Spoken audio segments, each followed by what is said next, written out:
I'm on Medicaid. My medicine's $2,000 a month. Good God. Medicaid. My God.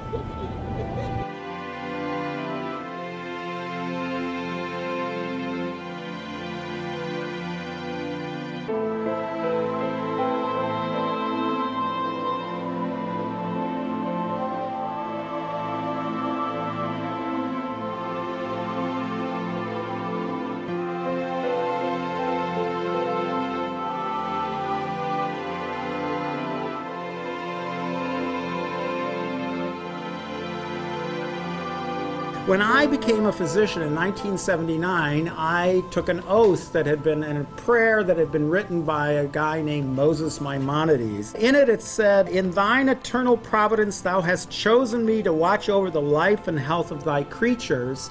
What I interpret that to mean is that I look after the whole patient wherever they are, in their families, in their communities.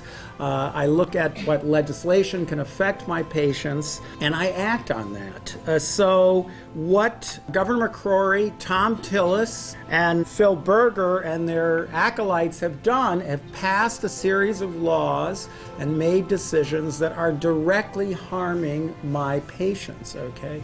In 2008, 45,000 Americans died because of lack of access to health care. That's 1 every 12 minutes. And in the 12 minutes before 4 p.m. on April 1st, 2008, the person who died was my son. This is the face of what we're doing. Approximately how many North Carolinians will die as a result of not having access to health care and treatment? Somewhere between 2,000 or 3,000, based on that number of 500,000 who would receive health care. That ain't moral, and that ain't right. That's right.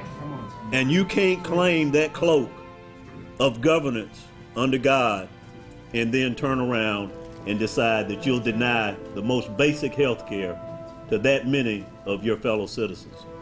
Moreover, a recent study commissioned by the North Carolina Department of Health and Human Services found that the expansion of Medicaid could inject about $1.4 billion into North Carolina's economy, creating as many as 23,000 or more jobs. Why would we block this infusion into North Carolina's economy when unemployment remains so high and our economic recovery remains so fragile?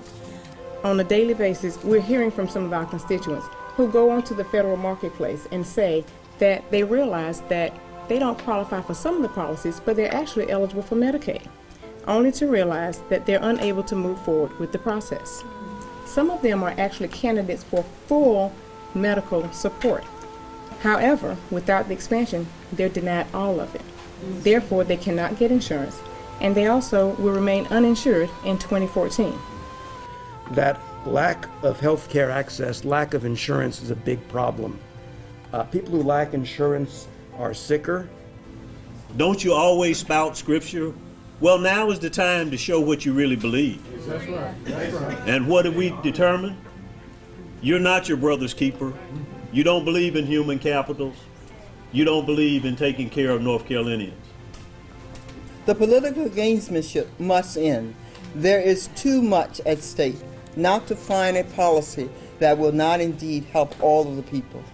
Legislators of any party will listen when you have a lot of people making a point and putting pressure on them.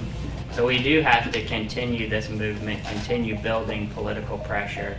Eventually, it has to reach a tipping point. Our deepest constitutional values said we hold it to be self-evident that all men are created equal, endowed by their Creator with certain inalienable rights, among which are life, liberty, the enjoyment of the fruit of their own labor, and the pursuit of happiness. That's in our Constitution in this state. All government power is supposed to be used for the good of the whole. That's in our Constitution in this state. Equal protection under the law is in our Constitution in this state. And if man's law isn't good enough, I know what God's law also says. God's law says Woe unto those who rob the poor of their right and legislate evil. Isaiah 10. God's law says if you want to be a repairer of the breach, you got to take care of the poor and remove the bands of wickedness. God's law says when I was hungry, did you feed me? When I was naked, did you clothe me? When I was sick, did you come see about me? When I was thirsty, did you give me drink? There's God's law.